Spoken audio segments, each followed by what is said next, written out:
Welcome back to the Greek, Norse, and Roman mythology series. Today we're going to be talking about Norse mythology. Norse, Nordic, or Scandinavian mythology, they are all related but not exactly the same thing. So I wanted to start by clearing up some terminology because that can get real confusing real fast. Norse is an umbrella term for a body of myths shared by pre-Christian Germanic peoples, which includes the people of Scandinavia, which is Norway, Denmark, Sweden, Finland, and Iceland, as well as the Anglo-Saxons, the Goths, the Lombards, the Saxons, and the Burgundians. And it specifically refers to the beliefs of the northern Germanic peoples. So when we say Norse mythology, we are specifically referring to the beliefs of the people in Scandinavia. The term Nordic mythology is also used as an umbrella term, but it is sometimes more specifically used to refer only to the myths of the people in Denmark, Norway, and Sweden. And then finally, Scandinavian mythology is used to refer only to the myths of the people in Scandinavia. However, many scholars prefer to use the term Norse since there was a lot of cultural exchange between all the Germanic peoples. So using Norse allows us to talk about the shared beliefs instead of focusing on the differences between them. But if you hear someone using the other terms, now you know what they mean. As for sources, most of our surviving knowledge about Norse mythology comes from two main places. The first is the Elder Edda, also known as the Poetic Edda. This is a book of Old Norse poems that were compiled in Iceland around 1270 AD. It contains mythological poems alongside heroic and other poems, but most of the surviving information about the beliefs of Norse paganism comes from this book. The second source is the Prose Edda, or Snorra Edda, written by Icelandic politician Snorri Sturluson around 1220 AD. It was meant to be a manual for those who wanted to compose traditional-style Norse poetry. However, it also has quite a bit of information about Norse beliefs and practices. Both of these books were written down after Christianity had been adopted by the Scandinavian nations, but scholars believe that they are drawing on older, more ancient sources that have unfortunately been lost to time. Alongside these two main sources, we also have some information contained within Christian texts written during the same time period, as well as some archaeological evidence. Now let's get into the mythology itself. As with Greek and Roman mythology, the Norse believed that the world was created through the interaction of three main gods. There was a giant named Ymir who lived in Ginnungagap, which means the yawning void or the great gaping void. Ymir slept and breathed, and his breath created the mist and the clouds. Eventually, his sweat combined with the daughter of the ice giant named Audhumbla, and she gave birth to the first giant. The first giant, Buri, fathered a son named Bor.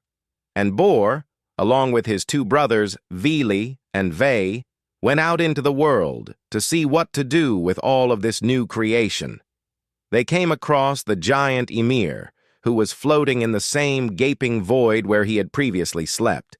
And the three brothers were like, what should we do with this guy? And Bor said, hey, let's turn him into a boat. So they did, and they made the world their own. Then they came across a tree, and the brothers were like, what should we do with this? And Vir said, let's turn it into a hammer. So they did, and then they each took a piece of wood and made themselves spears.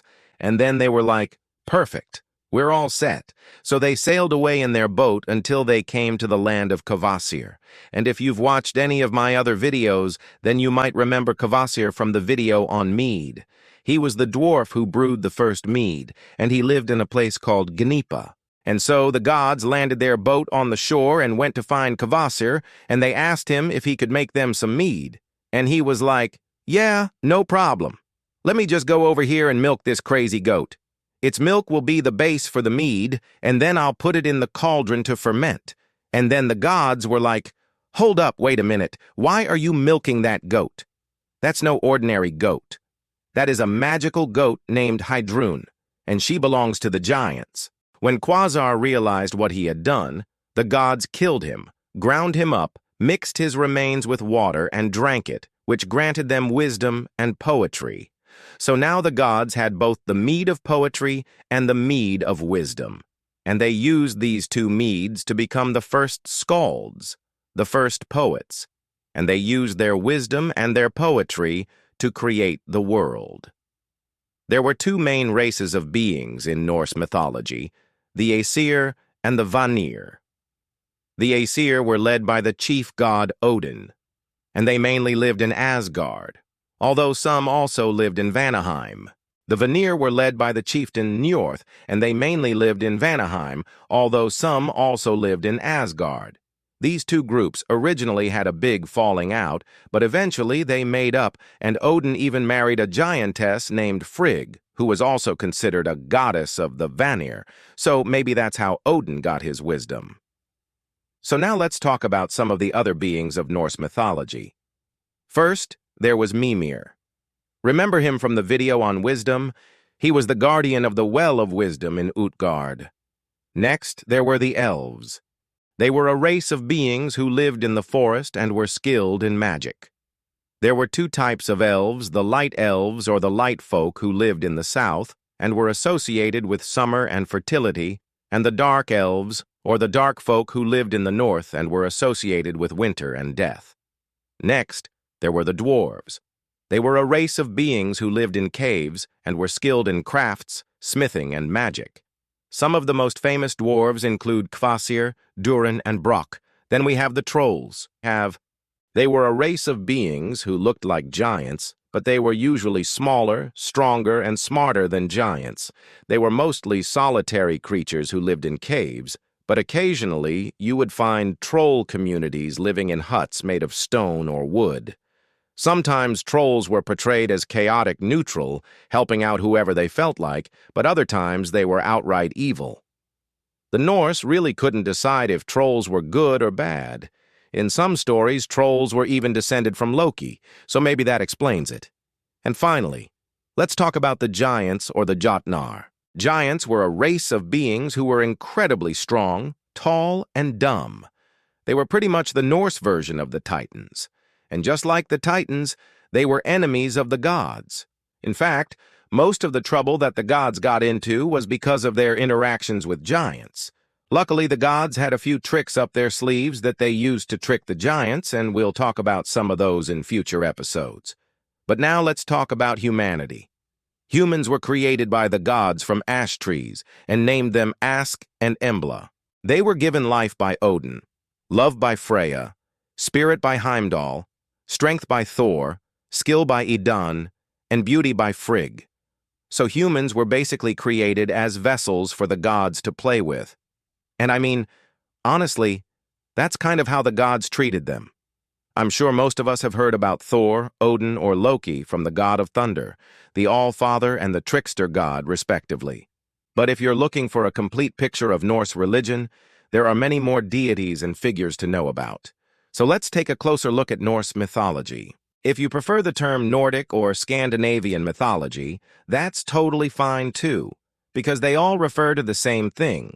The word Norse simply refers to the Old Norse language spoken by the Scandinavian people from around the 8th to 14th centuries AD. It was during this time period that the Viking Age flourished, known for its extensive trading routes and violent raids. It was also during this time that the Old Norse religion thrived, with its pantheon of gods and goddesses living in Asgard, a realm in the celestial sphere of the cosmos known as Vanaheim.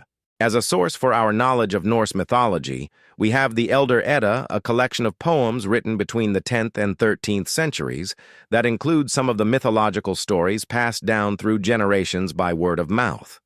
Another source is the Prose Edda written in 1220 by Snorri Sturluson, which provides us with even more information about the beliefs and practices of Norse paganism. These two texts were written down during a time when Christianity was becoming more popular and influential in Scandinavia, and some scholars believe that both authors may have written these texts in an attempt to Christianize their audience or to defend the Norse religion against accusations of being barbaric and heretical. It should also be noted that while Norse mythology does share similarities with other religions, such as Germanic, Celtic, and even Greek mythology, each of them have unique differences and shouldn't be conflated. If you're interested in learning more about the origins of mythological similarities, I recommend checking out the video Origins of Paganism. Now that we have our sources and a basic understanding of the context surrounding the creation of those sources, let's jump into the 9 realms of Yggdrasil and explore Norse mythology, starting with the gods and other beings. We'll start with the Aesir, the main group of deities who resided in Asgard. We already mentioned Thor, the god of thunder, but he had a wife named Sif, who was the goddess of fertility and the harvest. Then we have Odin, who was the supreme leader of the Aesir and the god of wisdom, poetry, and magic. He's probably the most famous of all the gods in Norse mythology. We also mentioned Loki, the trickster god who was not technically an Aesir, but rather a Jotun, a type of giant. Odin took him in and raised him as his own son. However, Loki would often cause trouble for the other gods with his schemes and tricks. Despite this, he was still considered a hero in some myths and was sometimes called the best of the gods, despite being a giant. Freyja was another important deity who presided over fertility and prosperity. His sister was Freyja, who was the goddess of love, beauty, and death. Both of them resided in the realm of Folkvang. While they were considered to be Vanir, meaning that they belonged to a different group of deities associated with nature and fertility, they were adopted by the Aesir later on. Finally, Heimdall was a watchman god whose duty was to guard the Bifrost, a rainbow bridge that connected Asgard to Midgard. He was known for his great wisdom and foresight. Besides the Aesir, there were also other types of supernatural beings in Norse mythology. One of them were the Valkyries, female figures who decided who lived or died in battle and then guided the souls of the slain to Valhalla. There were also dwarves who were known for their craftsmanship and lived in the realm of Svartalfheim. And finally, we have the Nornir, a trio of sisters who controlled the fate of the gods and humans alike. They were associated with the Norns, the 3 fundamental rules that govern the universe, which we'll talk about later. Next, let's talk about cosmology. In Norse mythology, the cosmos consisted of 9 realms, all interconnected by the branches of the world tree, Yggdrasil. We already mentioned a few of them: Asgard, where the Aesir resided, and Midgard, which was the home of humanity. Other realms included Utgard, the land of giants, Vanaheim, the home of the Vanir gods, and Hel, the underworld. The remaining realms were the ethereal dwelling place of the spirits of the dead: Niflheim, the land of mist and ice; Muspelheim, the land of fire and light; and Jotunheim, the land of the Jotun. The Norse believed that the world tree, Yggdrasil, was a huge ash tree that connected all of the 9 realms and kept them in balance. It was said that at the top of the tree, a golden eagle kept watch over all the realms, and at the bottom, a dragon stirred, representing the forces of chaos that threatened to destroy the order of the cosmos. This brings us to the next fundamental concept, the Norns. They were the 3 Norns, or fates, that controlled the destiny of all beings. They met at the root of Yggdrasil every day to spin, measure, and cut the threads of fate. Their names were Urd, Verdandi, and Skuld, meaning past, present, and future. And now we're going to delve into the topic of humanity. In Norse mythology, it's believed that humans were created by the gods from the wood of the Yggdrasil, and thus all life on Earth was connected to the divine beings that resided in Asgard. Humans were created to live in Midgard, which was located in the center of the cosmos. According to Norse beliefs, Midgard was protected by a wall made of immense rocks that served as a barrier between humans and the other realms of the cosmos. The only way to enter or leave Midgard was through the rainbow bridge Bifrost, which connected to Asgard. Humans were seen as an integral part of the cosmic order, and their actions could have an impact on the balance of the universe. In fact, it was prophesied that the end of the world, known as Ragnarok, would be caused by the actions of humans. Okay, so far we've learned about the gods, other beings, cosmology, and humanity. Now let's talk about battles and fights, specifically the events leading up to Ragnarok. Before we get there, though, let's look at one of the most famous battles in Norse mythology, the fight between Thor and the Midgard serpent. The Midgard serpent was a colossal sea monster that encircled the entire earth.